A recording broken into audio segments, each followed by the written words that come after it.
Good afternoon, everybody. Welcome to the Youth Voices Roundtable 2023 Summit. I want to thank everyone for being here and being online. My name is Rebecca Martinez. I am 24 years old, and I'm one of your MCs tonight. I am an Española public school teacher. I teach 7th grade science at Carlos F. Vigil Middle School. I am a proud born and raised. Thank you. Thank you. I am a proud born and raised Española New Mexican, and I'm also a very proud alumni of Moving Arts Española. Hello everyone, my name is Aaron Martinez. I'm 26 years old. I'm a gymnastics teacher and youth mentor at Moving Arts Española, as well as a Moving Arts alumni. I am also a youth prevention specialist with the National Latino Behavioral Health Association and connecting our voices and bringing opiate awareness and alcohol awareness to our communities. The reason I do this work is I've lost my father and my sister a year apart to opiate overdose, and it's my way of giving back to the community. So, thank you.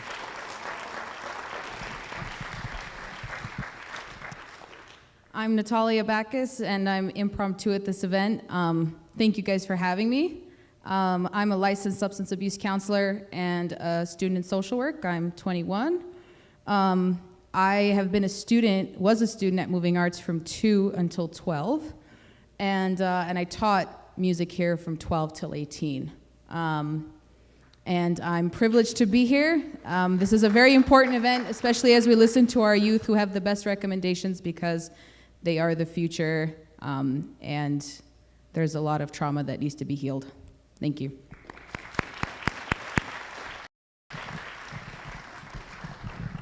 Thank you, Erin. Thank you, Natalia. We will now honor the beautiful land of Okeawinge with a blessing done by Ton Povey Martinez.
Hello. Hi.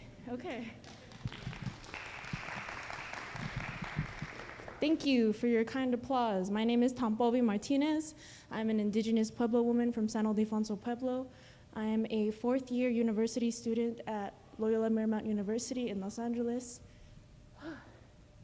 Sorry, I get nervous from public speaking, so. I am a proud alumni of Moving Arts Española. I have been training here since I was 5, and from there I've gone to study in the West Coast, on the East Coast, as well as in Jerusalem in the Middle East and Palestine. And I am just so fortunate that you all are joining us today to listen to these beautiful, handsome, amazing, strong voices to talk about their future, because as Natasha said, they know best, because they are our future. So, Gadawaha, muchas gracias, shukran iktir, toda rabah, thank you so much.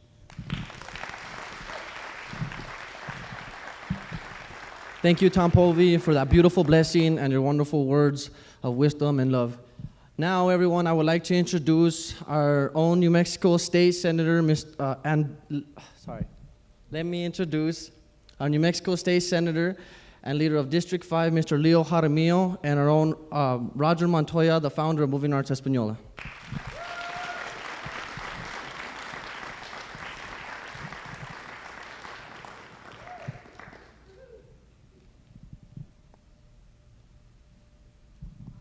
Welcome to the beautiful Española Valley. How's everyone today? Oh, you can't get an old cheer coach in an audience and let that be your loudest. How's the Española Valley feeling today? Now that's what I'm talking about. I'm State Senator Leo Jaramillo, and I am a man who was raised in humble beginnings right here in Española. In the 4th grade, we had an amazing teacher who taught us what it was to be an elected official and what it meant to run a campaign and be in an election. During that time, that teacher said, people who win an election can help their community. As somebody from humble beginnings who knew what it was like to sometimes get help, I remember that 4th grader stood up and told my teacher and the students proudly, I will win an election one day, and I'll help the people of this community.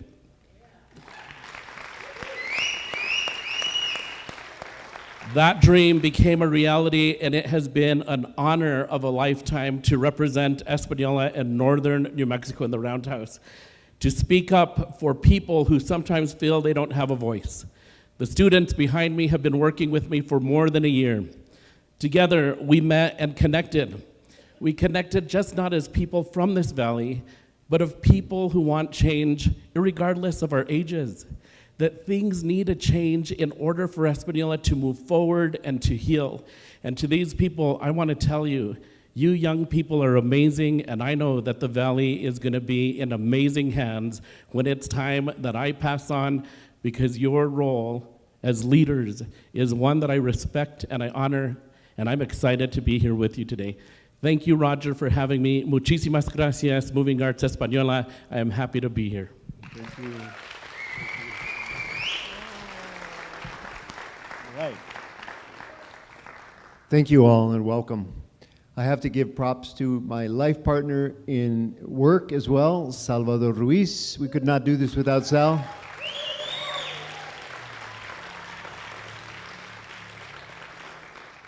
As a long-time, somewhat accidental educator in the Valley, I spent 25 years toiling and experimenting with ways to inspire voice, originality, authenticity at these critical times. Today marks an inflection point, really, in our work at Moving Arts and personally. It has always been my goal to lift and elevate the voices of young people, particularly after my short time in office.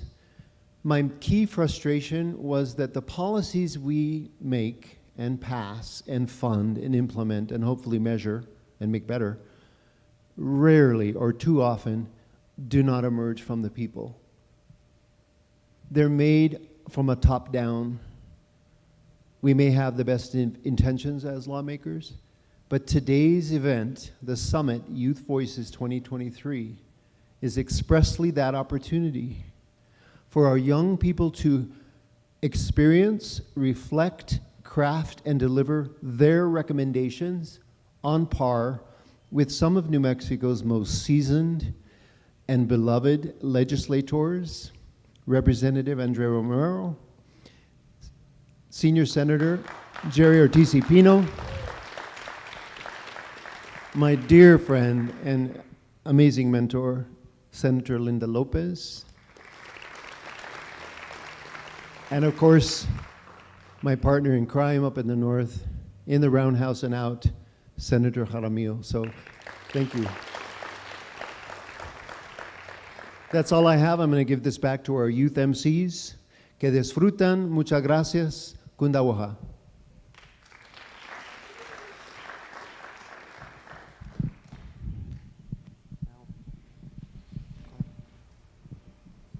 We will now be displaying a beautiful video that is a great representation of Española coming up to new things. So I hope you all enjoy.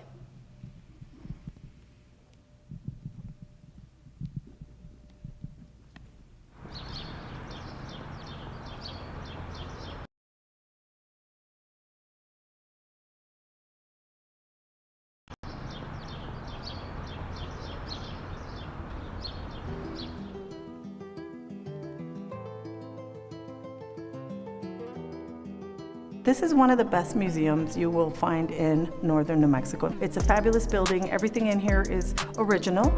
It represents the ancient history of northern New Mexico and also the modern history of the art that people still create to this day.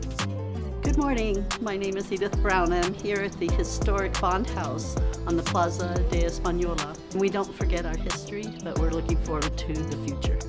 My name is Sherry Aragon, and I am the library director here at the Española Public Library. We offer internet service, we offer books, we offer all this information. We are the connection to the outside world.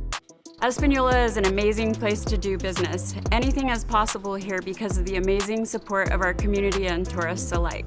Española is open for business. Hi, my name is Kiana Siboy. I'm the Upward Bound Program Coordinator here at Northern New Mexico College, where we help Española Valley High School students achieve their college dreams. We are Española Fire Department, saving lives in the heart of Northern New Mexico. Española Rising! I'm from Española, New Mexico, and just like our chili that grew in space, we grow beyond Earth. We're building lowrider bikes from the ground up. So the lowrider bikes are being fabricated by the youth, and it's a collaborative project, hands across cultures, to show how beautiful Española is and our wonderful culture. Española Rising! My name is Josh, and we're here at New Mexico Office Products. My grandfather started this business in 1959. Now, in 2023, me and my best friend Jeremy, we run the business. We're happy to be back in the Española Valley. We're looking forward to progressing the Española Valley, and the Española Valley is rising. Española Rising! Española rocks. Española rocks.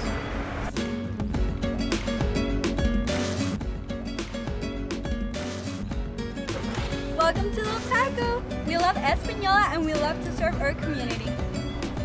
Bienvenidos a Española.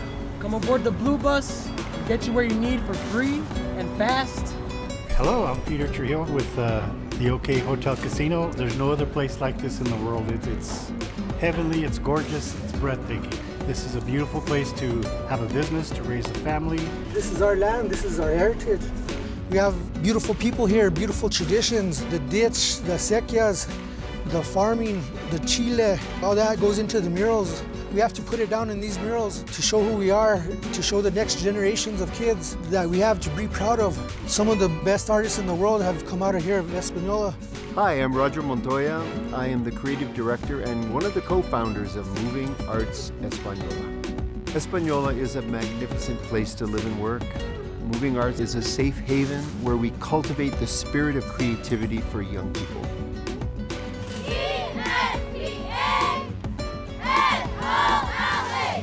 My name is Tatiana Quintana. I am the head coach here at EBHS, and we are so proud and excited of all of the talent and wonderful kids that we have in the Valley. Go Sun Devils! Española Rising!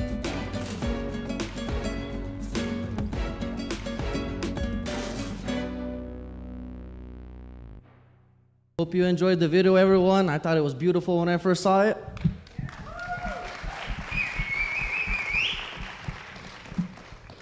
I would now like to welcome to the stage Tilly Nichols from the Española Chamber of Commerce and, Harry Gantz, who is an award-winning filmmaker. Thank you. Hi, everybody. I'm so proud to be here surrounded by so many of our most influential community leaders, and most of which I can call friends, which is a blessing. But most of all, I'm excited to be here to hear the voices of our youth, and I'm just so excited for that part of the presentation. In the meantime, I just wanted to say that when Mr. Gantz came to us in the spring and asked if the Chamber of Commerce wanted to be part of changing the narrative of the media in Española, I knew that I had to be part of it. What I didn't realize was how much of an incredible experience it was going to be for us.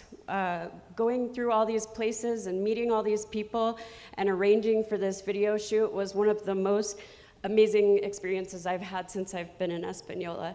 I just want to thank Harry and all the community members that came out to support the process. Cruz, thank you so much for your kind words during the video. And thank you also to Zana, who is also part of the Chamber of Commerce, for all her tireless work. And I'll let Harry take over now. Thank you. I am a new resident of the Española Valley. I live in Lower San Pedro. I've only lived here a few years, but when I got up here, I noticed that we were letting other people write our narrative. If you look at the media's portrayal of this town and this area and social media, it was all what's negative. And I thought that we could write our own narrative, and I could use my skills and work with the chamber to create something that showed the vision that I had, what I saw in Española, the people here, the talent, the graciousness, the way I was welcomed. And so we were able to work with the Chamber of Commerce to make Española Rising. But this is only chapter 1. So I appointed myself the Director of Promotions for the Chamber of Commerce, and we'll be doing Española Rising videos here going forward. My students at Northern in the Upward Bound program also made Española Rising videos, and you can see them on the Española Rising YouTube channel. And the goal is to get these positive images of Española higher on the search engines, higher on the YouTube search engine, to get the people who are both living here and are coming here to see the best of Española. So please share and like Española Rising. Thank you all.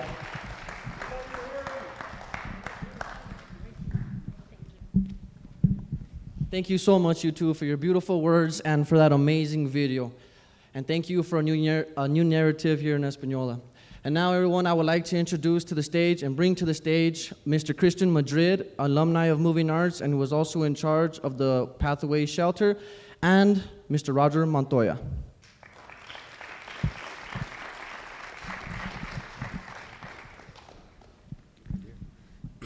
Hello, everyone. My name is Christian Madrid Estrada. I am the CEO of the Española Pathways Shelter and a former alumni, mentor, and teacher of Moving Arts Española.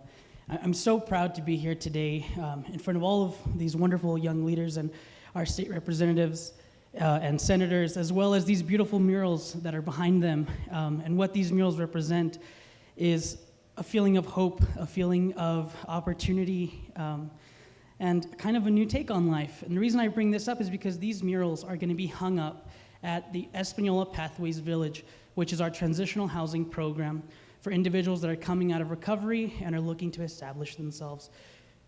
This is so important. In the last 2 years, our program has run for individuals can be there for up to 17 months, but in the last 2 years, we have had 19 individuals that have completely come through our program and graduated. These individuals are maintaining stable, healthy lives. They're maintaining their sobriety, and some of them are actually running businesses here in Española, so it's a beautiful thing to see.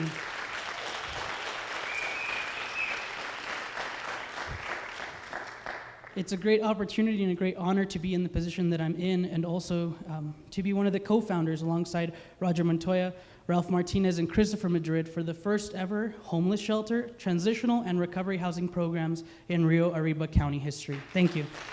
Bravo. Wow. On the subject of masterful mentorship, I co-wrote a proposal to the Andy Warhol Foundation, and they granted me as a lead artist the opportunity to create this project. Instead of doing it alone, I decided to invite 10 intergenerational artists and the clients themselves to participate in the art making for an outdoor mural that will span 100 feet. Behind us, you see some of the work in progress. I would like to invite the artists up as I finish my chat for a little introduction. So please, artists, stream up. Some of our youth mentors are among the artists.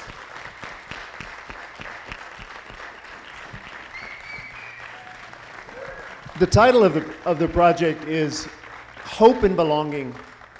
And really, as Christian said, These individuals who are literally regenerating their lives, and there are many, recovery is possible, deserve world-class art in their environment to inspire them each day.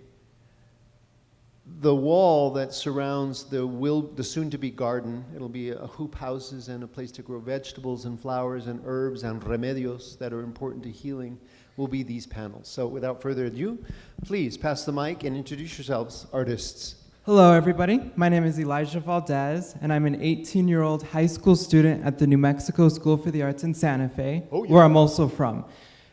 This mural project was important to me because I think it's important to help our communities in any way we can.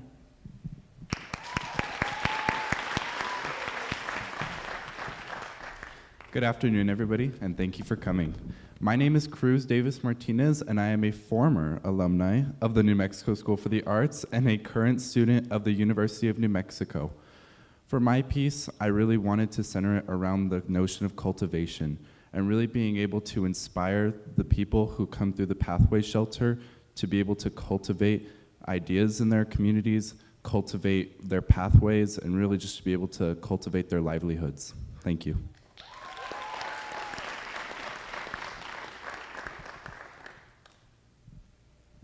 Hi, my name is Kendall Martinez. I was first introduced to this mural project by Roger when I first started my internship here. First thoughts on it is I really didn't want to do it. But after working along with Roger and the many artists that you see here today, it gave me the courage to create my own piece, which is the ship, which I call the flow. And that piece, I want people to look at it as like a sign of hope and as a sign of like, I feel the spirit that was once lost now coming back to me. Thank you. Good afternoon, everyone. My name is Brian Moreno. I'm an artist. I'm a painter from here from Española. My piece is about hope and courage. So I did a rose grain from concrete, which means anybody can grow, anybody can shine anywhere. With this piece, I hope to bring inspiration, hope to bring love, hope, and yeah.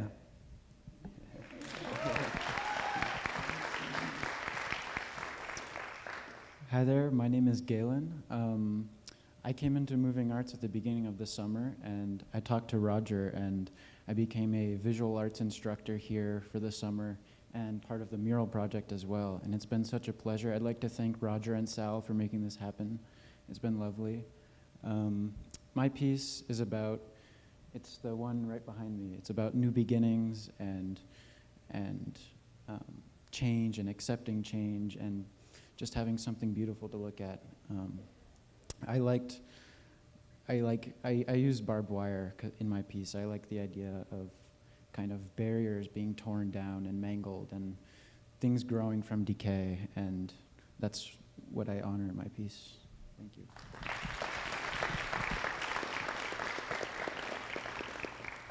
Hello, everybody. Sorry, I have to have like a little script. I'm so glad you guys could make it today. My name is Lindsay Angulo Lopez. I'm a proud senior at the Valley. And I'm an artist. I've always made art since as long as I can remember, and I believe by making art, you can bring a message to the spotlight, you can inspire, you can hope, and you can create a change in your community. And hopefully by being a part of this project, we can create inspiration for those who are rebuilding their lives at the Española Pathway Shelter.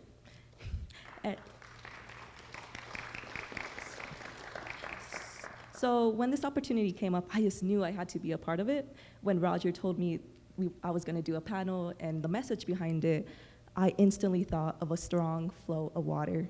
More specifically, a river with shades and hues of blue with a hint of sparkling magic. As corny it sounds, water is life. In a similar way, a water flows wherever gravity and land formation may take it. In a similar way, life flows wherever you decide to take it. that is the message I try to convey with this piece. I want to share with you the inspiration behind this piece. The inspiration was connected to the flows and the currents of the Rio Grande River. A little bit about me, I love rivers. I want to see hands. How many of you guys have gone to the river or heard about the river going to Taos? Yeah. For those who haven't gone, I just recommend it so much, especially in the summertime. It's just so beautiful. There's so many like life and sights to see. Additionally, I want to take a moment to appreciate the artists collaborating on this mural project, as well as the wonderful people who worked on the films. Throughout these last few days, they've been working so hard to get them done and on deadline. Seeing their progress and talent shine brighter each day was such an amazing experience. Lastly, I want to thank Roger and Salvador for seeing the potential I have and for allowing me to be a part of this amazing and meaningful event.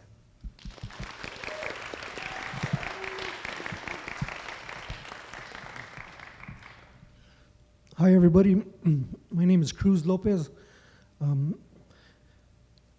Luckily, I got to meet Roger a long time ago, and we became friends. And he's seen me come up as an artist since I was a young man, and I've been doing art in this town for all my life. I'm older than these guys, but I was lucky enough to grow up with both my parents were artists, and I took a lot from them, and they tried to instill in me the passion for art, and they wanted to pass down the culture.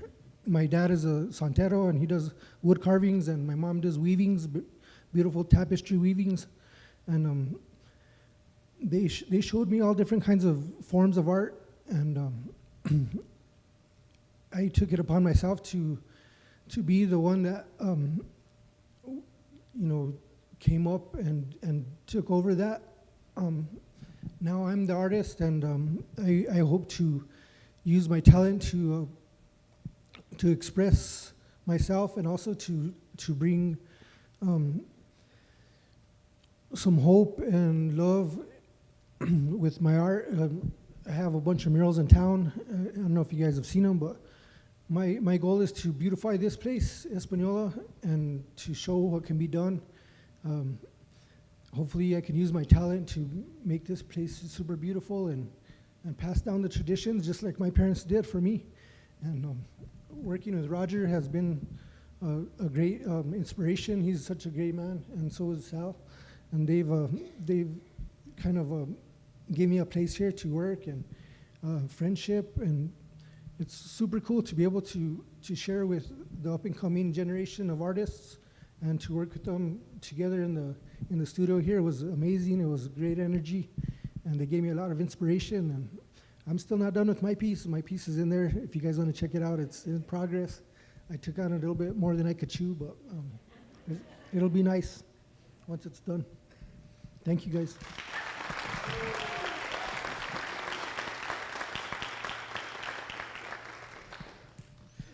Hello, I'm Jeremy Kami Herrera. I started up here with Moving Arts just a couple months ago. I helped out with the summer school program with the arts, and also got involved with the mural project. I recently did some training with CPSW, or should I say OPRI, which is the Office of, I'm spacing on the name, but there you go, Peer Recovery Engagement. And it's been awesome to volunteer here. It's been awesome to help and to be involved in this very fast-moving place. And a challenge to create this mural, but it was a wonderful experience to work with so many people and to keep going. I'd like to thank Roger and Salvador for immensely just inviting me in, having me pretty much as family, and just being so involved in this place. So thank you much, and yeah, that's it.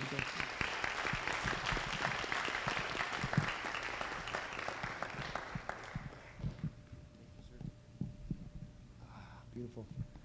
So in 60 days, these mural panels were created. They're about 95% done.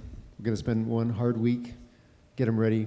In about a year, they'll be installed. Unfortunately, well, good news is that the motel that was purchased around 2020, 2019 is being remodeled significantly. New plumbing, expanded rooms, more space, renewable energy to create an environment that is superb. So the murals will be added to this very humble but critical example of how we can repurpose and rebuild something quite significant when the hearts and minds are aligned and our legislative body sees value. Andrea Romero, thank you so much for your guidance since the inception. Senator Jaramillo as well. I can't thank you enough. Thank you, artists. Round of applause.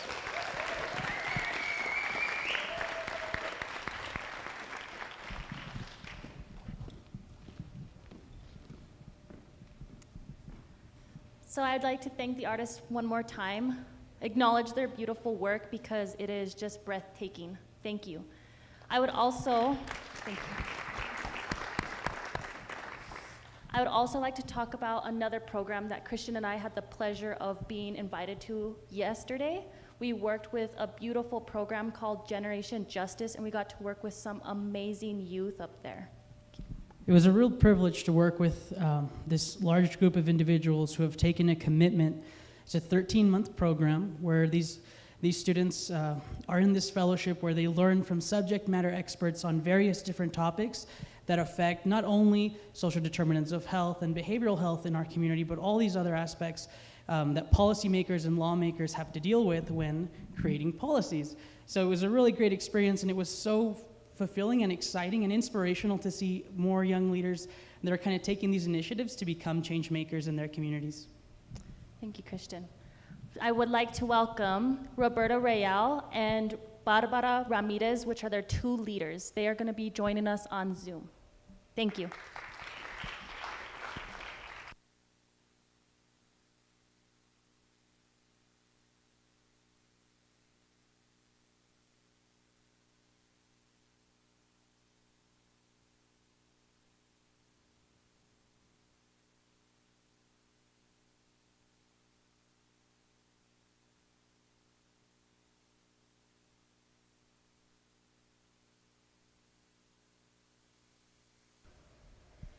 It's a little low, Roberta, so just give us a second to fix the audio. Sure, no problem, thank you. Okay, now can you hear me? And if I could I can see Senator Lopez way in the back there. Senator Lopez, can you just wave if you can hear me? Right, perfect, thank you. I am so delighted to be here. I am Roberta Rael. I'm a Nuevo Mexicana Chicana. My pronouns are she, her, and hers. I am so grateful to be on this unceded indigenous land that we now call New Mexico. That is sacred and I think continues to give us nourishment through the earth. I want to acknowledge all of the ancestors that are in the room with us and across the internet links. And I'm not going to take very much time because I really want Barbara Ramirez to talk about her experience as a young person in Generation Justice, but also as a young person who is now facilitating for many young people from different parts of the state and different organizations. We, Generation Justice, started the Narrative Shift Partnership in 2019. Narrative Shift has been the essence of our work from the very beginning of 18 years ago when Generation Justice and the KUNM Youth Radio Project was started. So shifting narrative is core to all of our work, and therefore having a partnership of different organizations coming together to shift narrative is absolutely what is needed at this moment, and how we shift not only narrative, but I think that we shift power and we shift the ability for young people to lead in ways that we need for young people to lead, and not just for tomorrow, but today. So we invited Moving Arts Española to be part of our Narrative Shift partnership back in 2020. We've had a wonderful partnership and look forward to continuing. I don't need to say this, but I'm going to say this. You know, anytime that you are around Roger Montoya, he just infuses the air with his inspiration and motivation, and because of the love from his just giant heart. And Salvador also is just such a beautiful person to lead, and so my gratitude to Moving Arts Española and all of the staff there. Carmelita has worked very closely with us. Our Narrative Shift partnership this year consists of the Santa Fe Indian School Leadership Institute that is led by Regis Pecos. He also has been an integral leader with us. The San Felipe Pueblo Project Venture, New Mexico Dream Team, Siembra Leadership High School, and Moving Arts Española. We also have several other content experts that joined us this year and will continue to work with us. But I'd like to pass it over to Barbara Ramirez. Her official title at Generation Justice is Associate Producer, but really her title should be right hand, left hand, and holding down the center lane. And so I'd love to just have Barbara come in and share about her experience, both as a young leader, but also as a leader of young leaders. Thank you so much, Roberta. Hello, everyone. My name is Barbara Ramirez. I am 22 years old, and I'm the Associate Producer for Generation Justice, like Roberta mentioned. I'm also a co-facilitator for the Leaders for Change Fellowship, which is part of the Narrative Shift partnership that Roberta mentioned. I'm really grateful that we are here today, that you accommodate us so that we could be virtually and be in this sacred space with all of you. My pronouns are she, her, hers. I'm attending the University of New Mexico studying journalism with a minor in political science. I am from Venezuela, so my first language is Spanish, and I have been living in Albuquerque since 2016. I moved here with my family seeking political asylum and looking for a better place where we could start our lives again and be safer. So I'm really grateful to the state of New Mexico because it's the state that opened the doors for us, and it's the state where we have found community and where I have been embraced and so generously shared so much knowledge, so much love, and that's a little bit of who I am. I started as a volunteer at Generation Justice, hosting our radio program every once in a while. Then I had the opportunity to do a media justice internship, and I've stayed. I've had so many opportunities, one of them being the co-facilitator of this year's Leaders for Change Fellowship, and last year also. So I'm really grateful again to Moving Arts Española. Thank you so much to Roger Montoya, Christian, and Rebecca for being with us. And yeah, I just wanted to say that.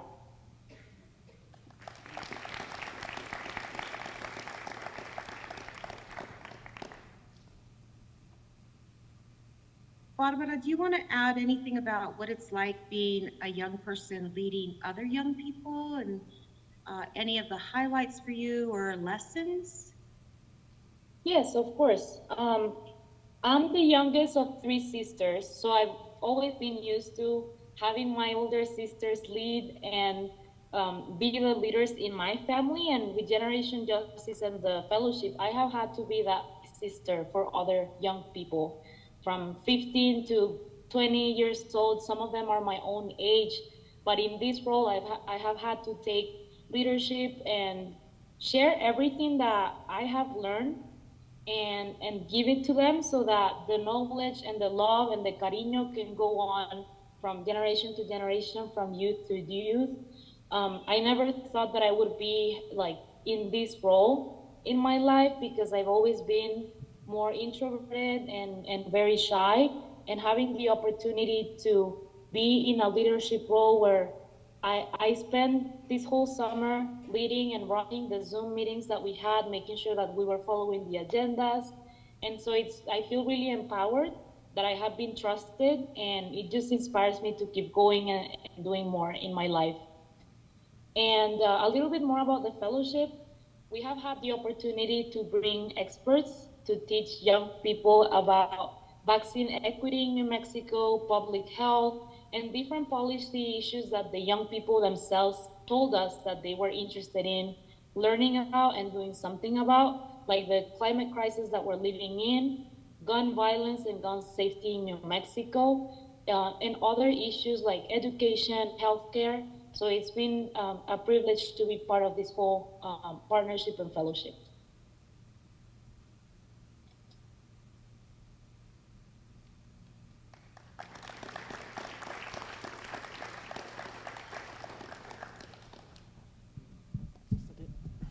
Thank you so much. Alrighty, everyone. Do we get the lights on now, I think, right? Yeah. Sal. He's moving his feet. Alrighty, everyone. Now I want to introduce and bring to the stage our two lead presenters for the National Latino Behavioral Health Association and our youth. Let me think. Interns, thank you so much. Yes, our youth interns. We would like to invite Mr. Elijah Valdez and Valerie Padilla.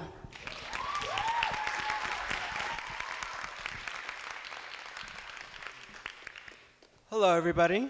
My name is Elijah Valdez, and I just wanted to take a moment to talk about my experiences with the National Latino Behavioral Health Association's Connecting Our Voices internship, which I had the amazing opportunity and privilege to take with Cynthia Lentini, our mentor, and all of my amazing colleagues and now friends.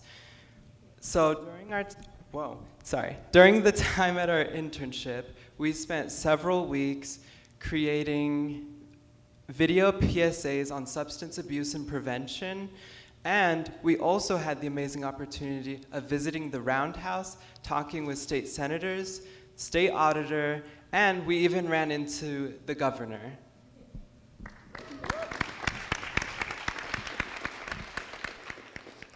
Good afternoon. My name is Valerie Padilla. I'm 16 years old and attend Española High School. I have also been a part of the 7-week internship with National Latino Behavioral Health Association. A personal takeaway from this experience is how this internship strongly advocates for mental health and substance abuse issues for our youth.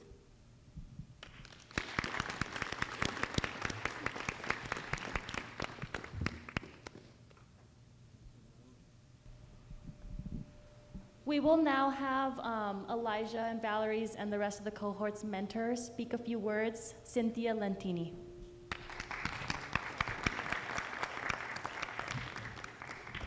Good afternoon, everyone. Thank you for being here. It has been an incredible pleasure and privilege to mentor these young people.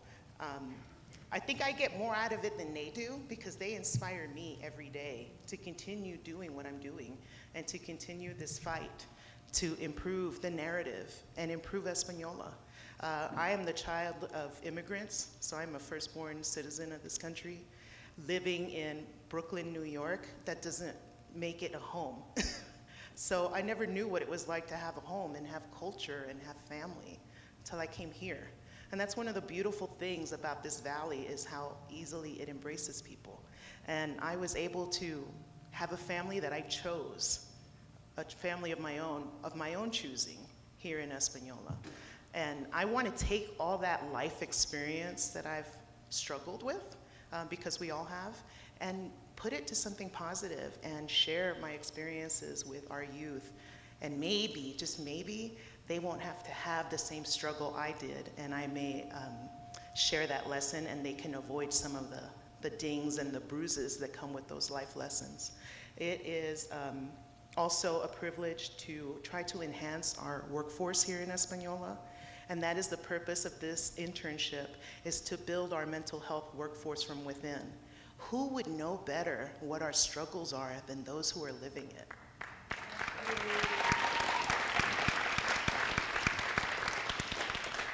And with that in mind, one of the things that we really focus on this internship is empathy. Empathy is not a crutch. Empathy is actually a really powerful, helpful gift. When we can step into the shoes of others and see what their struggle is and take the time to offer assistance, that's the heart of Española. Thank you.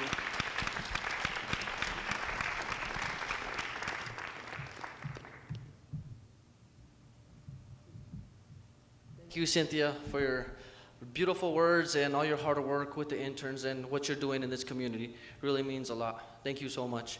And now, everyone, it's with great honor and stupendous pleasure that I introduce our moderator for this evening, our State Senator Jerry Ortiz Pino, and his colleagues, Representative Andrea Romero and Senator Linda Lopez.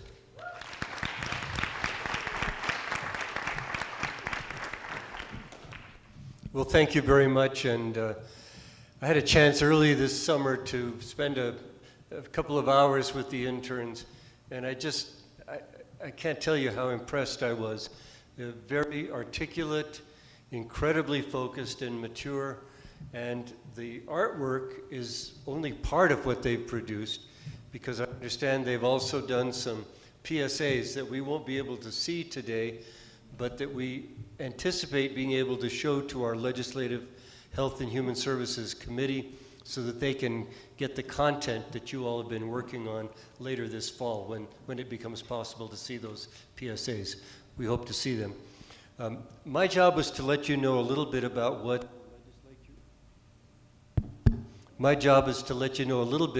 the legislature will be working on in terms of behavioral health and substance abuse and alcoholism programming.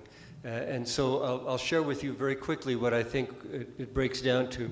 The first thing is we need to have some changes in our laws around competency in the courts. And I know of at least 3 different groups that are all working on that same thing. The Supreme Court has a commission on that very issue, and they're working on coming up with legislative proposal to change our laws. On that same issue, there's another group working that's associated with the Metropolitan Criminal Justice Coordinating Council in Bernalillo County. They've run into the same problem. They're also coming up with some proposals. And then our interim committee is also going to be hearing proposals for how to change that. And basically what the competency reform does is trying to deal with what's now a revolving door. For example, there was a story on television last night of the off-duty Bernalillo County Sheriff watching. He was in a sporting goods store trying to shop with his family, and he watched 3 guys walk in and start filling up a duffel bag with shoes, sporting gear, shirts, all sorts of stuff.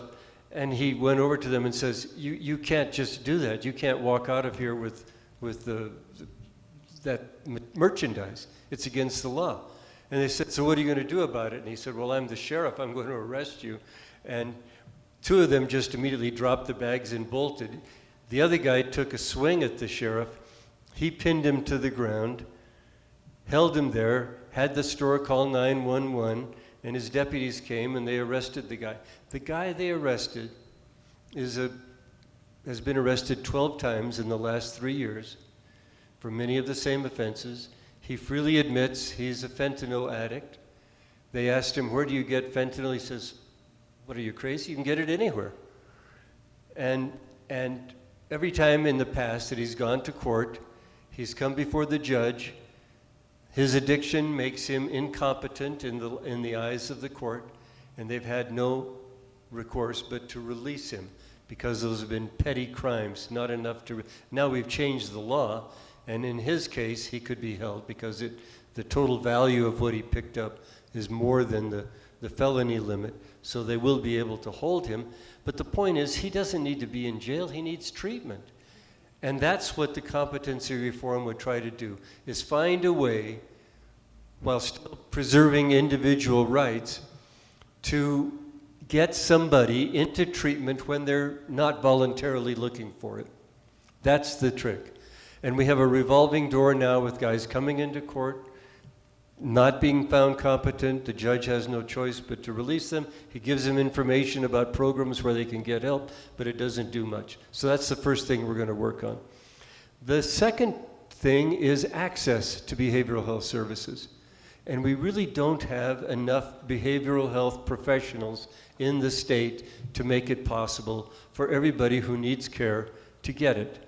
So that even if we put money into programs, for example, we've increased the reimbursement for behavioral health treatment in the Medicaid program. So now it's on a par with what Medicare pays, or even more than some commercial insurance pays. It doesn't help get people the care if there aren't any providers out there. So we need to fill the pipeline. We need to do something about removing the barriers, the administrative barriers. For example, if you wanted in Cuba, you wanted to start a behavioral health program there, you go there, you're a licensed professional, you say, this is a nice place to live, I want to start. You have to get certified by 3 different MCOs before you can bill for your services. And until you bill for until you could collect on billing, anything you're doing for free. So it would be, if that would take 2 or 3 days, that wouldn't be too bad. Usually now it's taking 6 to 8 months to get all 3 HMOs to agree that you are certified. And what does the certification mean? I have no idea, nor do they, because you're licensed. That's all they're really checking on. It's the license that tells whether you have the requisite training and skills to do the work. So that's a barrier we need to deal with and we need to eliminate. We're taking a look at that.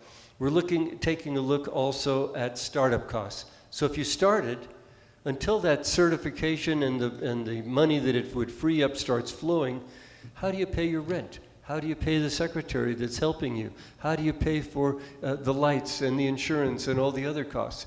Nothing will come in until the thing flows, and so startup costs are one of the big barriers to getting programs into rural communities in our state. We're going to take a look at that. How do we get that going? Now, and the other thing is we just need to find ways of getting more professionals, but we also need to find ways of using professional skills for those things that only professional skills work for.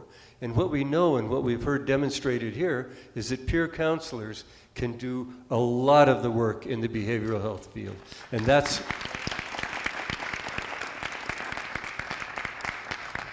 and so we have in different parts of the state, they have different terms, but we call them promotoras, or we call them community health workers, we call them peer counselors, we call them social work associates.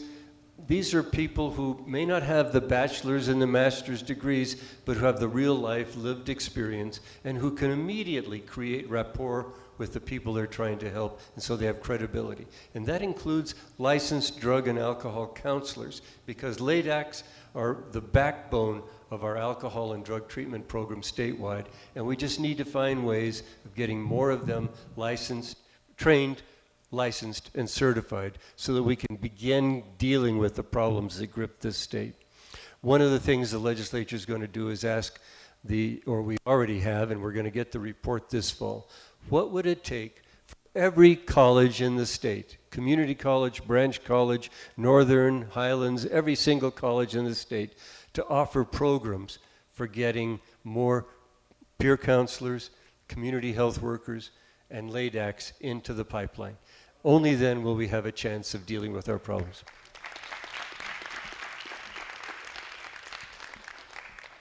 So, should I then ask each of the other representatives? So, I'm going to, in turn then, we'll ask each of the other legislators who are here to talk about what they plan in terms of legislation. And we'll start with you, Representative Andrea Romero. Good afternoon, everyone. It's such an honor to be here in my home where I grew up. I grew up here in Española. My parents divorced when I was 10, and my mom moved up north because we couldn't afford to live in Santa Fe anymore. And when we did that, we got to know the Valley. My auntie had lived here for a while, a couple of them. And as many people have said, this place is such an amazing community where wherever you're from, you're family. And so growing up here, in my generation, we had a lot of stigma attached to who we were growing up in Española, what that meant. And I think so much of that knowledge is what carries me through my days at the legislature, in what it is that I'm focused on, how it is that we can get these things done, and what it is that we're trying to build here. I've been in the legislature now for 5 years, and I have been really focused on the behavioral health aspects of how it is that we can not only prevent from the beginnings, which is what Moving Arts does. When you have a lot to do, and I was a busy kid, I had sports, I was taking photography classes, I just didn't want to be still. And that's what saved me, I think, from a lot of the ravages of the partying and all of the invitations to go do the thing that I knew was not the right thing to do. And thankfully, I had the support of my community to get involved and to have a place to go and to know that I could use my creative juices for good and to purpose back into my community.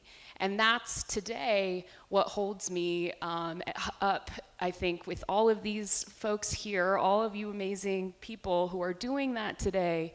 You're changing the world in what you're doing right now. So I just want to say that because it means so much to me, having grown up here, to see how you're making that change happen. And this is a DIY culture. We bootstrap everything. You get involved when something needs to happen. So I just want to lift you all up and just show appreciation. In the legislature, we control the purse, right? We control how we spend the money in the state. And we work for the people. So we're building our budget, firstly, in being able to look at how it is that we can create prevention access, right? When folks start getting involved, what can we do to mitigate the problems? But as we all know, we do not have enough services. And then you go back, well, let's get some services. Well, we don't have the folks to hire to be able to purpose for the services that we've paid for.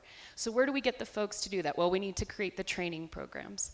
Where do we get the money for the training programs? Let's pay for the training.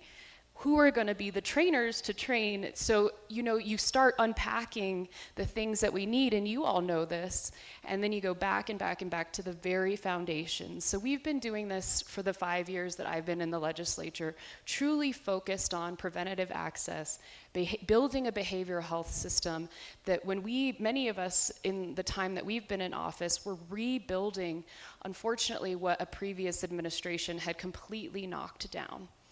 And we are building it up from scratch. So thankfully, I've been part of an administration and part of a legislature that has really focused on what New Mexico needs and what New Mexican lives really need, and having the ability to give the money toward these programs, but also support the people that really, really need it. My family, and I have a big one, I didn't get to choose all of them, but I love them to death. But many people have struggled, many people. The struggle of behavioral health needs in our state is 0 degrees of separation. And I know it because we know who we represent, and we know what our own stories are, that people have suffered very close to me, who've lost their lives, and those who've had the opportunity to truly rebuild them. And when you see that birthed and you see that sustained, it inspires you to continue to go and keep going. And I know that the folks in this audience have those stories. Please share them. They mean so much to people that have endured so much. And that's part of our story as a community. And I think it's important to know that we can support each other through that. And for those who have been through that process, that are in recovery today, we love you, we support you, and you can get through it. And I think that's just so important when we know how hard it really is. So I just want to give love to those and just say thank you for the opportunity to volunteer in this capacity as a legislator. It's the honor of my life, and we'll keep fighting for you. But please come talk to us. We're very accessible, but I absolutely adore being here and happy to talk to you about some of the policy initiatives, specifically bill numbers and all of that. We can talk about that, but more so just giving you a little bit of my experience and hopefully how I can support you in the future. Thank you.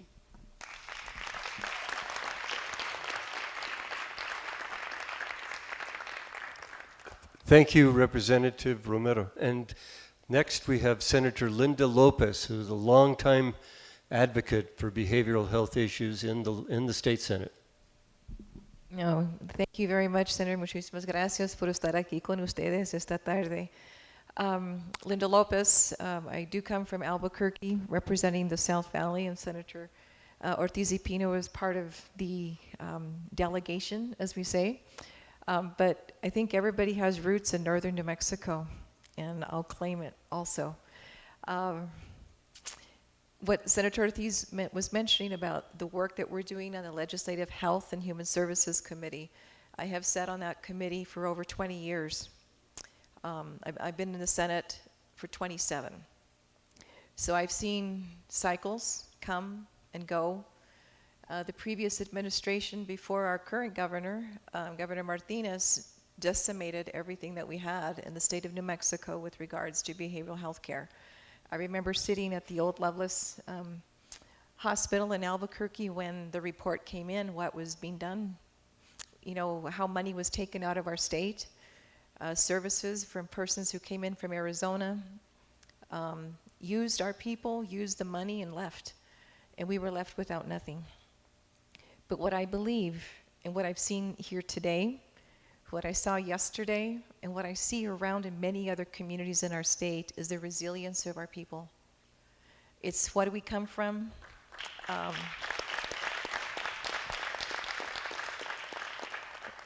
And for the youth, you know, we can sit up here as adults, you know, yeah, we have experience and such, but I'm anticipating to hear from the interns and some of what I saw yesterday in Albuquerque.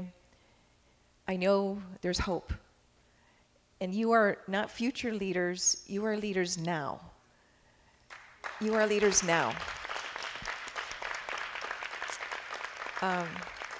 The artists who were here in front of us are young people, right? You are leaders because everything you do touches someone, and that's the circle of influence that each of you has. We have it because we're elected and we do all the other stuff, but each of you has a circle of influence. That is what makes the impact in our community. The art is phenomenal. That too has a circle of influence. Over the years, under a previous governor, Martinez, she zeroed out youth leadership programs. Her budget was zeroed out. A few of us have been able to put monies back in, Senator Ortiz y Pino, Senator Jaramillo, I know Representative Romero, Senator Pope, and others. We've put money back into the budget for the state to invest in our youth. Because if we don't do that, ¿qué pasa? Right? What happens? Thank you to Roger, Salvador, and all the other community members for your querencia in believing in our young people.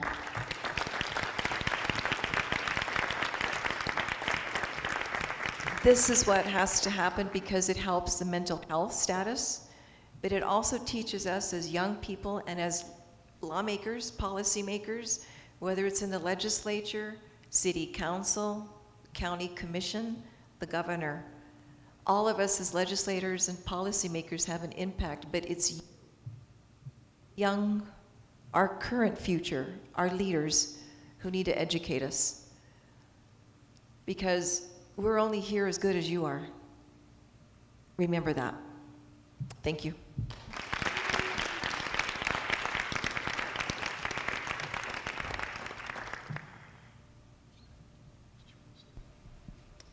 Thank you so much, Senator Ortiz y Pino, Senator Lopez, and Representative, oh, they're too close. Representative Romero. We will now like to hear some of the recommendations from the two lead presenters you heard from earlier, Elijah and Valerie Padilla.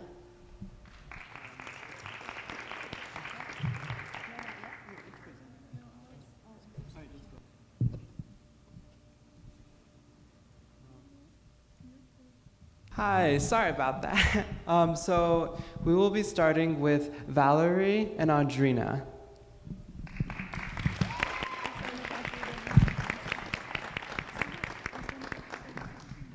Hello, everybody. I'm Audrina Medina. I'm 16 years old.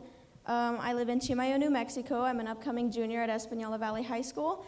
I've spent the last 7 weeks as a youth intern with the National Latino Behavioral Health Association, also known as NALBA.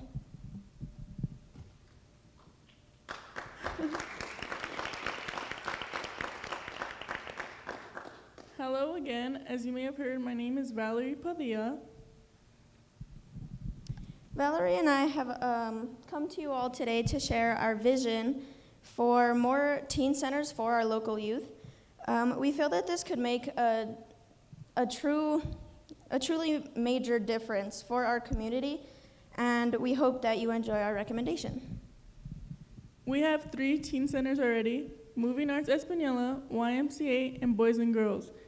These 3 teen centers are more activity-based, while on what we want to do is more life skills, career path, and we'll have like instructors on site and counselors as well, and we accept ages from 10 to 18.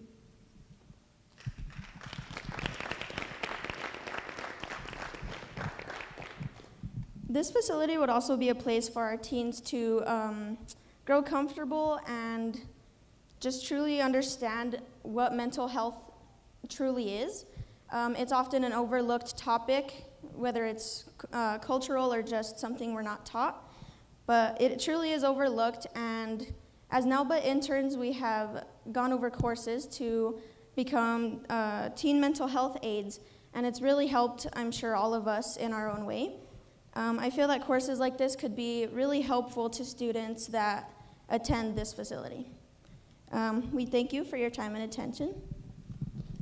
Thank you.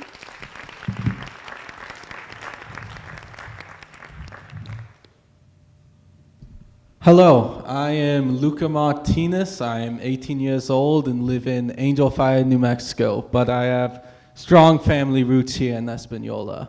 My recommendation is a way to help teen parents in this state, because New Mexico ranks 10th of the highest in the country for pregnancy rates.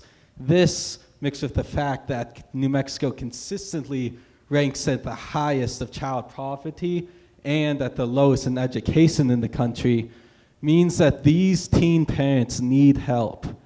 One way to do this is to bring back the original model for school-based health centers in New Mexico and try to spread them to as many schools as possible.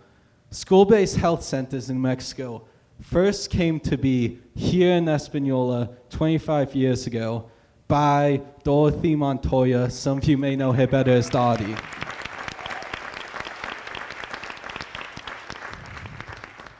The reason they worked so well was because they brought the critical child care services to the schools so that these already busy teen parents didn't have to leave school to learn how to be a parent. They could learn all the skills to raise their children at school.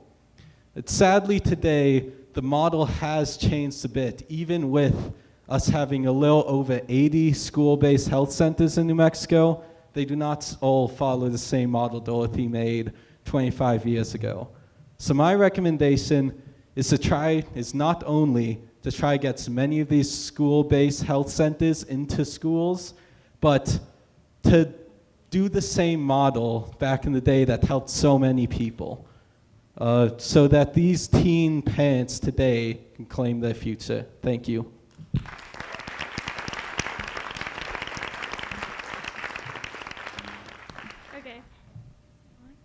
Okay. Hello, everyone. My name is Amberlyn Jaramillo. I'm 16 years old, and I'm an upcoming junior at McCurdy Charter School. I've been with NALBA for 3 years now, and I joined this internship because my biological parents were and still are substance abusers.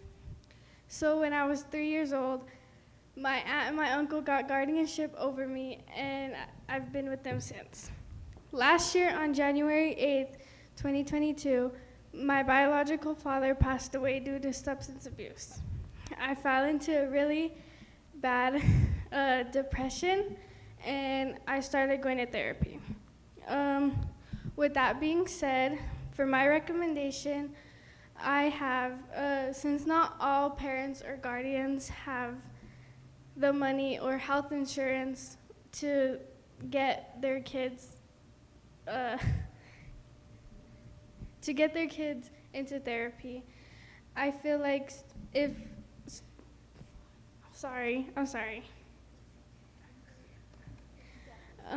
students had free access to therapy, it would be extremely helpful. I feel like there should be guidance counselors and social workers in schools. And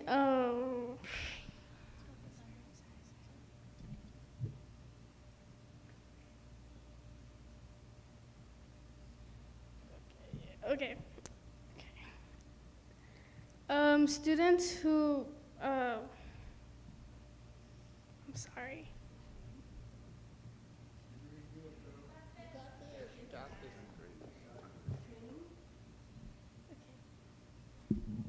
Okay. Students who are trained in mental health can help other students, but more experienced therapists would be more helpful.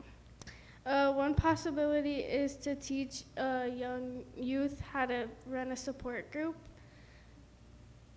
It could be counted as college credit, or they could receive scholarships. But after graduation, they are required to work in the community for 5 years. In this approach, we expand the number of people in our team who truly comprehend what it's like to be a young adult in the Española Valley. Thank you.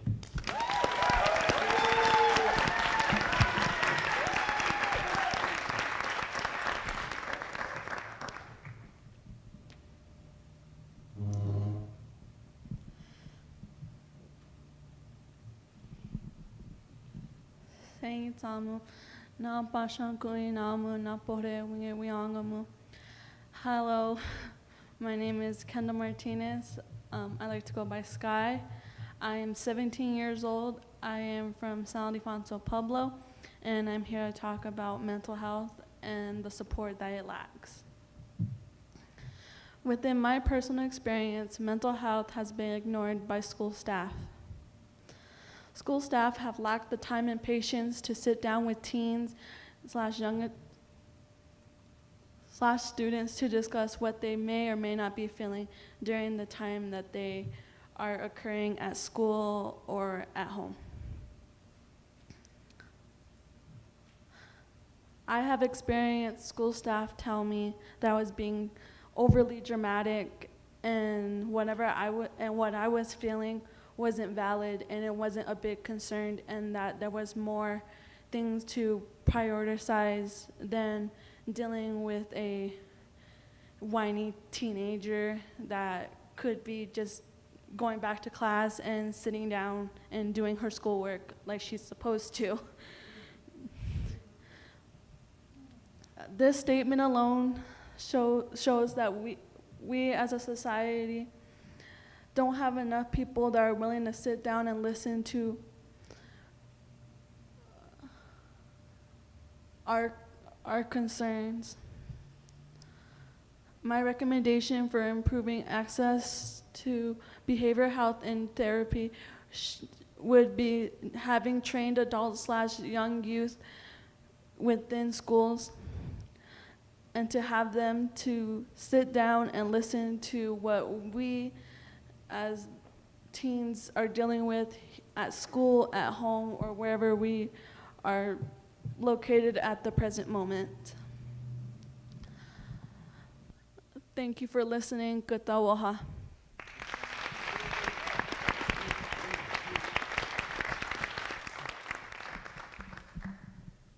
Hello again, everybody. As you may know by now, my name is Elijah Valdez. And I just want to start by saying that I truly believe that art is an underutilized tool in healing our communities.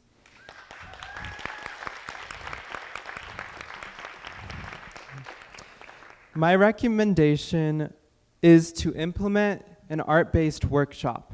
The workshop would range from 2 to 7 weeks, and sessions would be facilitated by licensed art therapists or other health professionals. The sessions would be open to people of all ages and experiences dealing with feelings of stress, anxiety, or depression.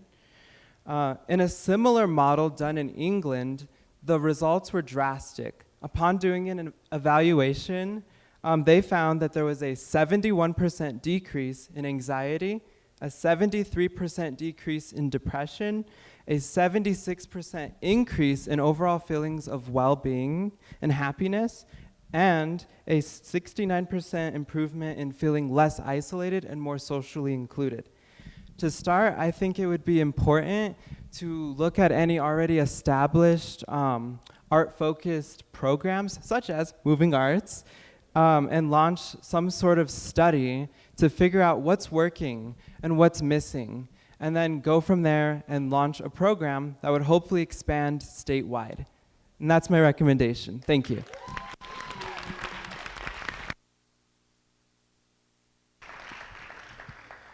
Good afternoon, senators and representatives, and good afternoon to everyone. My name is Cruz Davis Martinez, and I am a second-year student at the University of New Mexico pursuing psychology and studio art.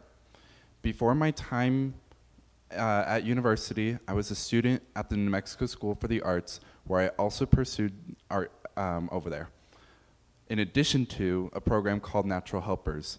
Natural Helpers is a program that provides training to high school students through mental health first aid, as well as connecting students to mental health professionals and just overall being a positive role model within our schools. This program is provided within 8 of the Santa Fe public schools and has a student body of 200 students. Despite this, and living in Española, I don't see any of these programs available within our school communities here. I have some rough statistics to report. Within our Rio Arriba County, 35.4% of teens have had a persistent feeling of sadness or loneliness. 15.8% of teens have seriously considered suicide, and a staggering 11.1% of these teens have actually attempted it. This number, I feel, should be 0.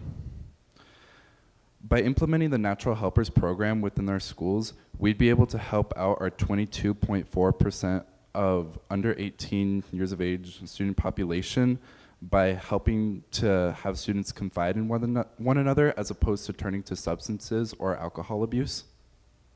Furthermore, students can step foot into the realm of behavioral health as a potential career path by acknowledging that Natural Helpers would be a program that would be able to help facilitate things such as mental health first aid. In addition to this, Natural Helpers would be able to cultivate further internships as well as college opportunities and scholarships, such as internships such as the National Latino Behavioral Health Association, or such as through dual credit. And lastly, I would just like to finish off by saying that as somebody who is stepping into the field of behavioral health, I don't believe that I would have found this field to be interesting if it wasn't for Natural Helpers. It's something that, kind of stuck with me throughout high school. I really hope that you folks would take the time to consider it. Thank you.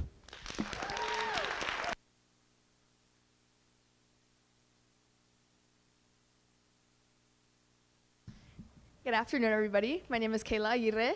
I'm 16 years old, and I'm an upcoming junior at Española Valley High School. I live in Leiden, La Canova, which is right on the cusp of Velarde, New Mexico. I just finished up my second round of the National Latino Behavioral Health Association, also referred to as NELBA's, Introduction to Behavioral Health Internship. This Thank you. This internship has given me the amazing opportunity to network with so many people inside and outside of my community. And it has also given me the opportunity to be a part of a film class here at Moving Arts Española. I've been able to talk and meet with city and state officials, and I've also been able to follow the process of what a bill being made is by the amazing Senator Leo Jaramillo. I believe, thank you. I believe that every student should have the opportunity to be a part of an internship like this, but most do not know that they can be a part of an internship like this. They have lack of awareness of it. This can be fixed by pamphlets being available at New Mexico middle schools, high schools, and even colleges. I also believe that having NALBA employees, program directors, and even possibly former NALBA interns speaking at these schools, at these New Mexico schools, and sharing what their experience was like during these internships may bring awareness to these internships and share with other students what they can really gain from this. Alongside with informing more students about these internships, I believe that if this organization can build off the relationship they already have with for-profit and nonprofit organizations, such as the Soup Kitchen, the Humane Shelter, Compassion Through Actions, YMCA, etc., it would allow for these interns to gain more work-based learning. Thank you so much for your time.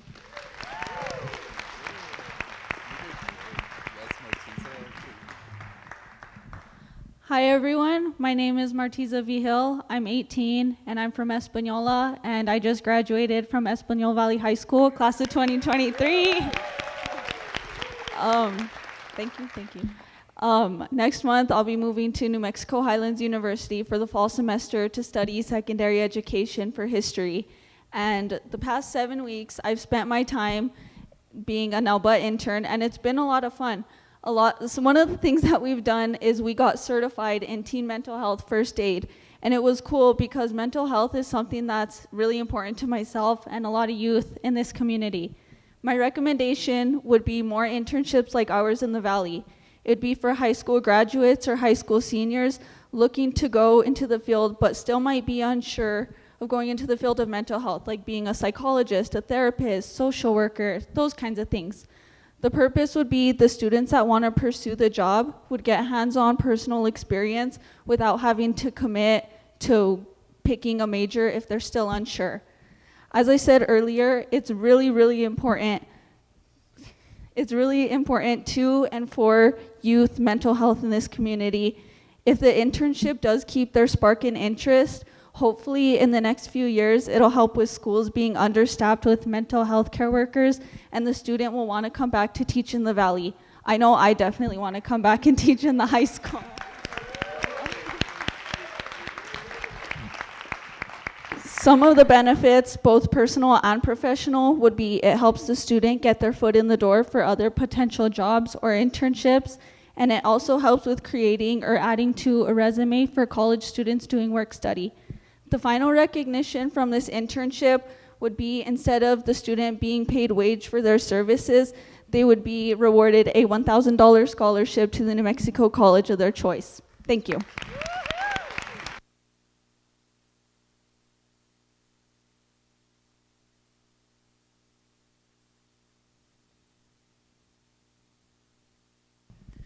Thank you, everyone. I don't know about all of you, but I'm incredibly inspired listening to these ideas, and I've had the pleasure of hearing them for 7 weeks. So I'm really inspired. But what I wanted to take a moment to tell all of you is that I know we can't view the films today by these amazing youth, but that doesn't mean they're not going to be available. We are planning a film premiere. We are hoping to rent a theater at the Dreamcatcher and also in Santa Fe to premiere these films and to host another roundtable. Our legislators are once again invited, please, to join us. And we felt that these films needed to stand on their own because they are so powerful and so moving. So I would also like to extend the invitation to everyone who is attending today and who is listening. Roger and Sal will get that information from me on the date and time and location. And please make it a point to get out there and watch these amazing films because we want to continue this program. We want to continue to inspire our youth. And if you take anything home with you today, I want you to remember that every single one of these young people talked about action. They didn't talk about ideas. They didn't talk about, you know, just sitting around. They talked about action, and that's what we need, is action. Thank you.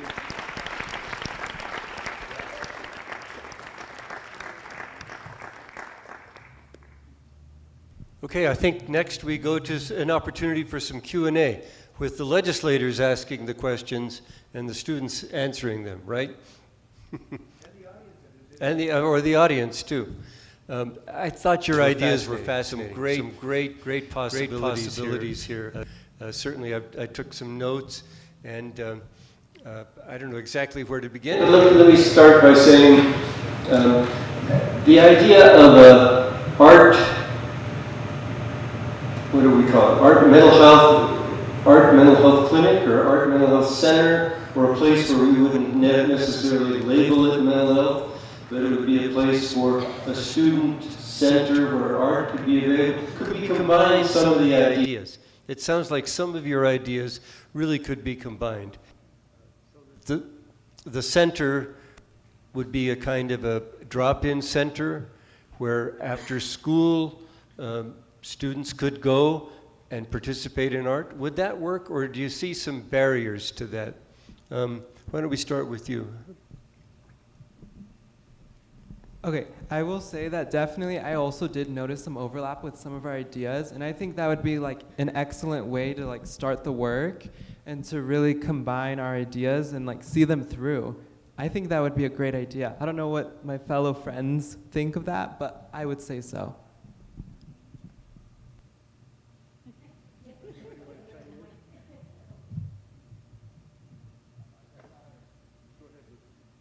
I agree. I mean, I imagine mixing after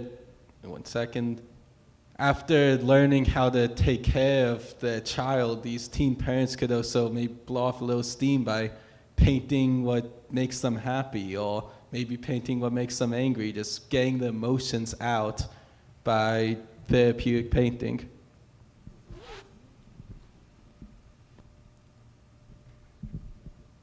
So one of the dilemmas that legislators face is we appropriate money for an idea, and then we come back the following year and we see that the money got channeled to the Department of Finance and Administration, which then put out a request for proposals, and the people that brought the original idea to us don't get the contract.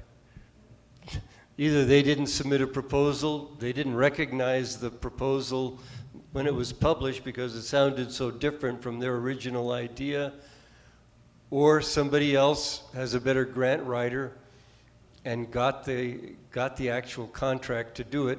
And so instead of something happening for a teen center at which after school where art would be available and youth would be trained in first aid, mental health first aid, for example, it winds up being an after-school basketball program in a totally different community. And we come back the next year and we don't recognize it. What happened to that program?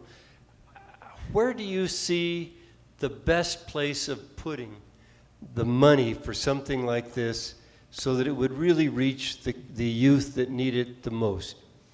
Should it be given to local government? Should it be given to the state, the school systems, for example? Is that really where it belongs, or where would you see it happening? Oh, good. Here's somebody in the audience with an answer. Thank you. So I have a question for you, Senator. Where are RFPs posted? How do people respond to an RFP? Because that's where the problem begins. And I know because I just have been busy with the Live Arts RFP for the Greer Garson. Okay. So that's something we all need to know, right? How do we find out, if there's a request for a proposal, how do we find out about it? Yes, and that is, I use the RFP abbreviation.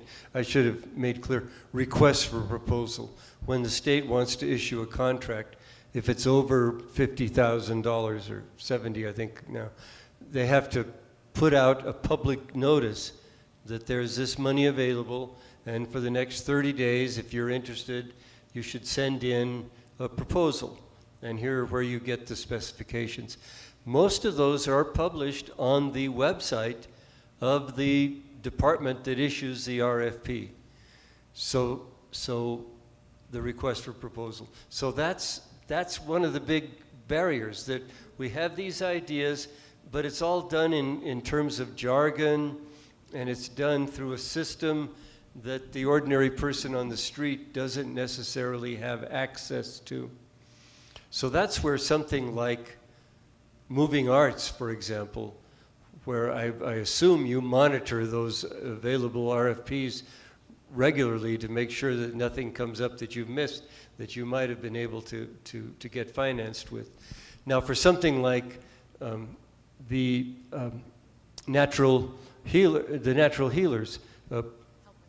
Helpers program at the School for the Arts, that went right through the school budget, I assume, or maybe they just did it with their own money, but we could try to go through schools. We miss then the kids that aren't in school, the kids that have already dropped out, the kids that were so depressed they stopped going to classes, got dropped for lack of attendance. So that gets back to my question to you. Does going through the schools work? I mean, you would have to talk about your own personal experience with schools, and I'm not sure every school system is as responsive as some of yours have been, but what do you think? From my general awareness, as you were saying, Natural Helpers is available within the school, and it is offered as a free program. There are some exceptions where, such as the mental health first aid training, that has to be done outside of the school sometimes, and with that, there's a budget with transportation as well as, paying the, people who are facilitating the training. But overall, I can speak for my program at least that, like with it being facilitated within a school and it being facilitated by school staff, specifically by, school counselors, that, it's just been incredibly beneficial as, the staff members have been able to work on it out of compassion rather than them working on it just because they're getting paid extra, which because they're not.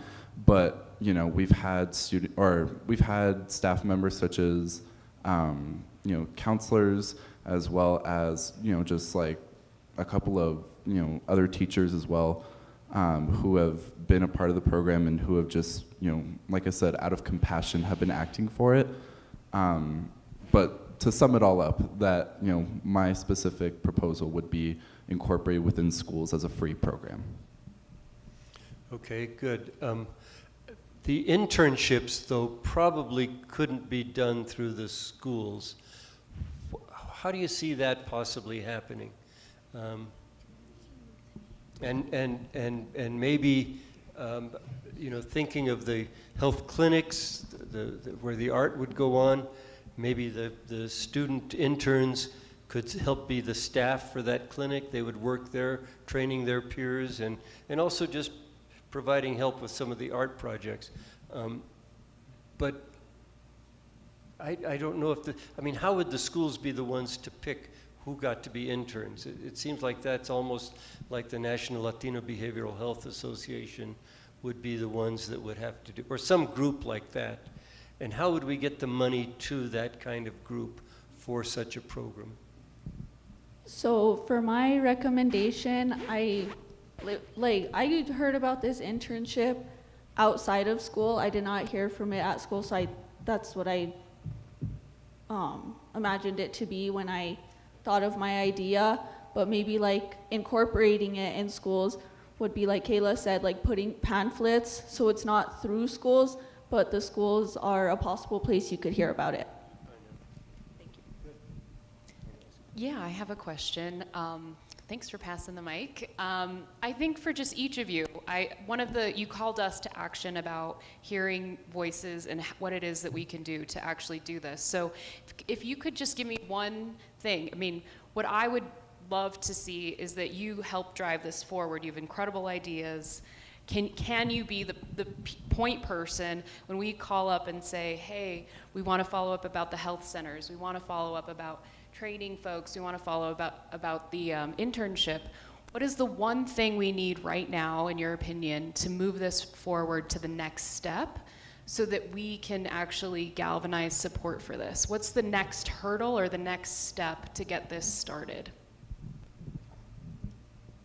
I think some of the next steps could be just exposure. I guess you could put it like, to go back to what Kayla said again about the pamphlets and stuff like that, and maybe even former interns creating social media posts or texting friends that they think might be interested, or like cousins, sisters, brothers, aunts, uncles, stuff like that. So just getting the word out there, I would say. Thank you. So I just want to thank all of you for the time and energy you put into this program. I cried actually listening to you speak. And so when we've sat together in the summer, we cried even then. I'm not only thinking about the issues that affect us as norteños, but I'm thinking of ways that we could find solutions, and I am so proud of every single one of you. You make this valley shine, and I'm so honored to be at this table with each of you. And so I have a few comments, and then I have one question. And so in the audience is Kiana Seaboy, who's the vice president of Northern New Mexico College, their Senate. And so we could even then work on teaming when we're thinking about pamphlets with Northern. Can we work with Northern's marketing program and their students and their business program on how then maybe their end of year project could be a pamphlet with each of your ideas on these internships, or if they go out and find out who are these people looking for interns, what's the goal? If we then can partner with Northern to get them to get the pamphlets made up, then I would guarantee junior funds to go to Northern to help with the printing of those pamphlets. And so if we think about Santa Fe Public Schools and Española Public Schools, I'm going to take that upon myself, if you go with me, Cruz, to Santa Fe Public Schools to see how they built their model and how I can come back to Española Public Schools and ask if we can do a mirror program within our public schools. And then my last comment, Luca, is to you. And so Dottie played an important role in my life. And so it was through a teen center.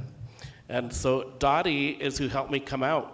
And so I'm the only gay senator in the state of New Mexico right now. We have 2 lesbians, and I'm the sole gay senator. But it was a teen center that empowered me to be true to my authentic self. And what Dottie told me is, Leo, this valley loves you, but the valley will love you even more when you love yourself for who you truly are meant to be.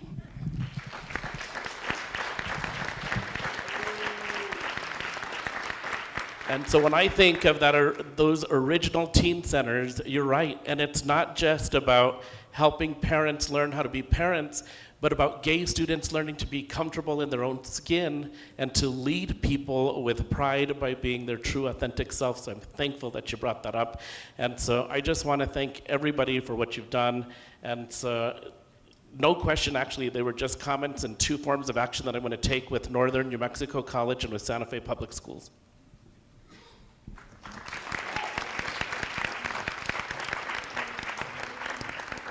Did you have a question or anything? I wanted to say that one of the issues that you brought up that the Interim Legislative Health and Human Services Committee is also working on is that issue of how do we fill the pipeline? How do we get young people interested in being natural helpers, in being social workers or counselors or psychiatric nurses or psychiatrists or psychologists? How do we get people into the field? And if they don't want to go to college, how do we get them into peer counseling programs and into other ways of being helpers, so that we would have the person power to really provide mental health? So one of the things that I'd like to offer, and I don't know if the timing can be worked out, would be we're going to have we have every month the Legislative Health and Human Services Committee between now and Christmas will be meeting for 3 days every single month. We move around the state. We'll be in Las Vegas next week the 7th, 8th, and 9th.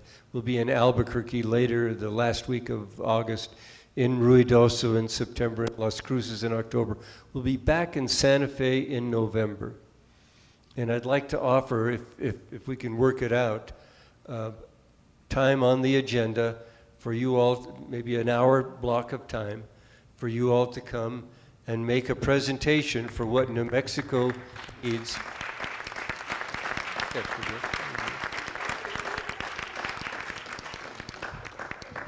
Now, well, we already worked out our schedule. Yeah, we only have so many months available, but we will. I mean, we've been in Española in the past, and I'm sure by next summer we probably will be back. But you know, it may not be possible for all 10 of you to come, but if you know, 2, 3, 4 of you who can get away on that particular date, and should we coordinate with you? Would you? Okay, we'll work closely with your, sorry, Cynthia, with Cynthia, and work out a way to get you on the agenda. And I just have to alert you, just because you get on the agenda doesn't mean anything ever happens. Unfortunately, people come and they think, well, I talked about it, you didn't do anything about it, and that's unfortunately what happens sometimes. But what you're doing is educating us during those interim sessions. And then it's up to us to take those ideas, convert it into legislation. If the legislation passes, hopefully the governor signs it, which doesn't always happen either. But sometimes what you say can that fast become a law. And even if it doesn't happen that year, the seed has been planted, and it keeps growing and percolating and developing. And as Senator Lopez, who's been there for 27 years, can say, sometimes it takes 27 years working on an issue. She's been working on the issue of missing and murdered indigenous persons for 27 years. And it's finally starting to bear some fruit. So the seeds you plant, even if you can't harvest anything the next legislative session, doesn't mean it was wasted. It'll grow and it'll take root. And I want to give you a chance to make your presentation then. So thank you so much. So Harry, just maybe your part 2 will be these students in Española Rising when we see that next video. But you know, the one thing that these students failed to mention, although they briefly said that they ran into the governor, they didn't say that they sat at a round table with the governor and had a discussion about mental health with her, and talked about the issues not only affecting the Española Valley, but affecting teenagers throughout the state of New Mexico. And it had such an impact on the governor that 2 weeks later, it was still on her mind that a Facebook post came out with these students sitting around the table and her commitment to teenagers to think about ways on how to work on addressing mental health and what can be done. Now, I was so excited when I saw that post, I took screenshots of my cell phone and I immediately texted Cynthia and I said, oh my God, the governor just posted about our Española students at the round table with her. But the impact was so big that even the lieutenant governor, we were in his office, although he wasn't there, knew what we were doing in the roundhouse. And what I want to do is, on behalf of the lieutenant governor, he has sent a certificate for each of you. And I would like to read the certificate, if you don't mind, Mr. Montoya, and to all of you, because you are definitely shining bright in the Española Valley and northern New Mexico. And I and my primos, because as Ancestry.com has shown me, both Senators Ortiz and Pino and Senator Lopez happen to be my cousins. This is New Mexico. So sitting by family and Andrea Romero, who I consider as a manita, as a proud native daughter of the Española Valley, I'd like to read this on behalf of the Lieutenant Governor, Howie Morales. And it's the State of New Mexico, Lieutenant Governor, Certificate of Recognition. It is with great enthusiasm that I commend you for participating in the National Latino Behavioral Health Association. In recognition of your extended involvement in community service learning, I appreciate you taking the time to learn the legislative process of the state of New Mexico, and I hope you use your knowledge to better your community. And further, does herein direct that this official expression of pride be forthwith sent on behalf of the people of the state of New Mexico, signed and sealed at the capital of the city of Santa Fe, Howie C. Morales, Lieutenant Governor.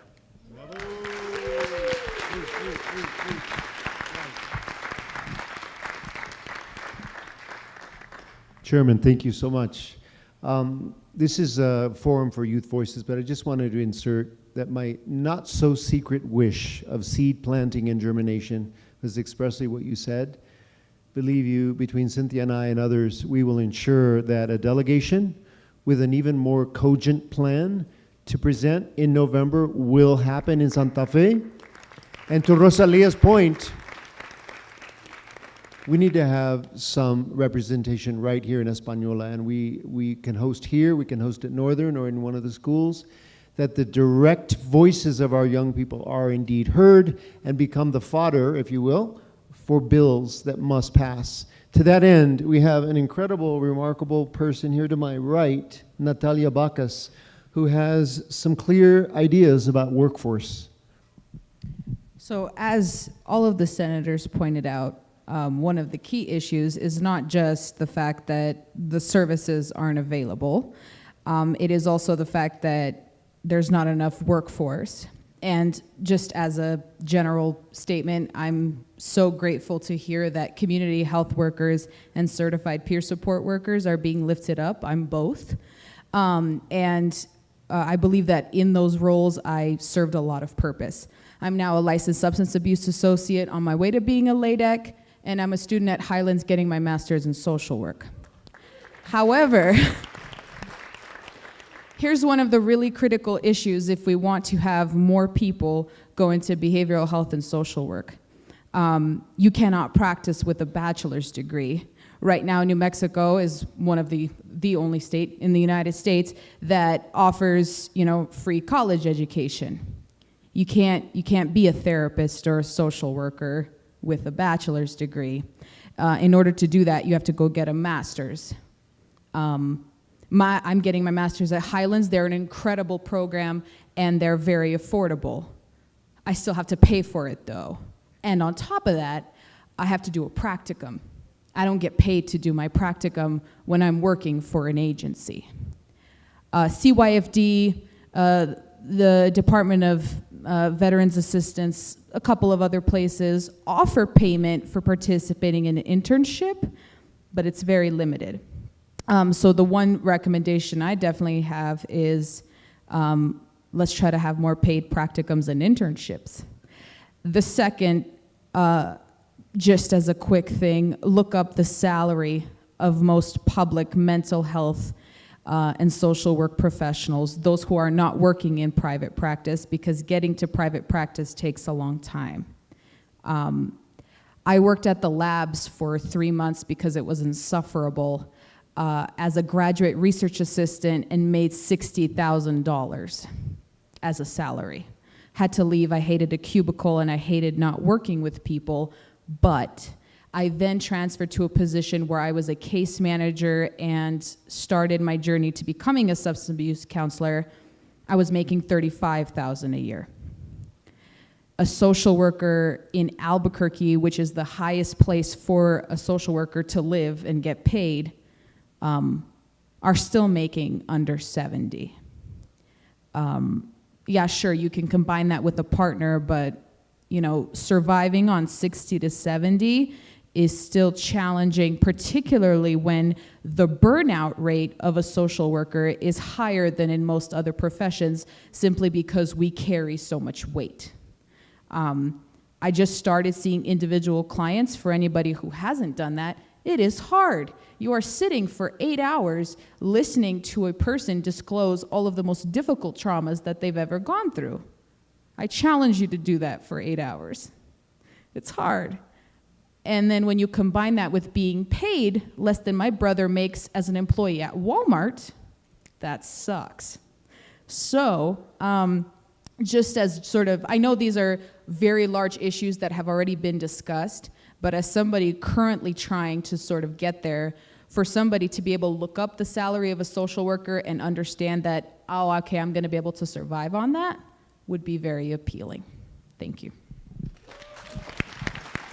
If I may say, Natalia, having you part of the delegation, perhaps we can formulate a certain alchemy, if you will, of competency, which you will lead in November.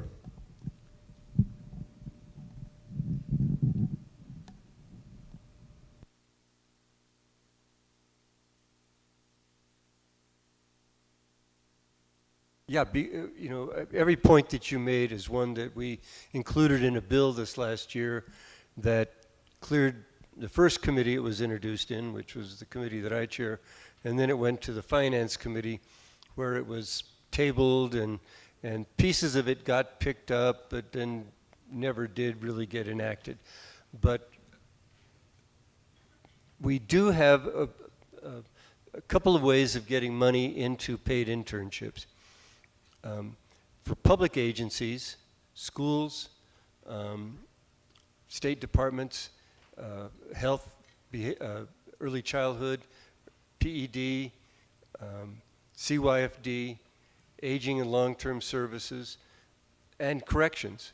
We could do internships and just put the line item budget in there for paid internships for social work students. So that's an avenue that we're thinking of doing, because the original money went to, it was going to go to higher education department, and they have not, well, that's an example of what I was talking about earlier, that we thought it was going to do something and it's not working out that way. So we probably will have to just do that. Only though helps those who are willing to work in a public agency setting, or for whom there is a vacancy as an intern in a public agency setting. But if we put it into the schools, there ought to be quite a bit of options for those that want to work with young people. If it's in private agencies, we would have to go the Medicaid route probably. So it would be limited to those agencies that take Medicaid reimbursement, and we'd have to figure out a way to make it possible for, see, there's the rub, because Medicaid will not pay you unless you're licensed. And the whole point of an internship is you're working on getting your license. So we haven't figured out the logistics yet, but clearly the issue you raise is a good one. Then the other issue we've introduced is the idea, and Higher Ed's supposed to make a report to us in November, what would it take to make behavioral health higher education eligible for the Opportunity Scholarship? So that would be basically at least the tuition would be free. That would help with the tuition costs. You'd still have to do living costs, and you'd still be putting in time in an agency that you're not getting paid for, but that might help make it a much more attractive proposition. There's one other issue that you didn't raise, and I'm concerned about it, and that is people who are working as a social work graduate. They've finished school, they've graduated. They still have to work, and I forget the exact number. Is it 2,000 hours? It's something like that. 2,000 hours before they can be licensed. Now, most agencies, if it's a public agency, they can hire them as staff and they can get in their 2,000 hours and then get licensed to become a certified social worker. But if you're working in a private agency, let's say Moving Arts hired you as a social worker here, they would have to be able to pay you without getting reimbursed by Medicaid or by anybody for the time you're spending working as a social worker. If you're in the schools, that could work. Another public setting where that can work, the schools. But in most private agencies, it's just really hard to find a private agency that'll pay you without getting anything back from your work. They can't claim reimbursement for the time you're spent seeing patients. So that's another issue that we're still struggling with. But that 2,000 hours is a big barrier for a lot of us in filling up the need for behavioral health personnel. Thank you so much. Audience members and participants, we have taken 3 hours and 7 minutes. We promised to end at 3 o'clock. So I just want to thank you for your endurance. I want to give thanks to Pete Monroe and Isaiah and Chris up in the booth and James Lilly in the back, and Stephanie Martinez, our tech crew, for doing some extraordinary work to bring this together.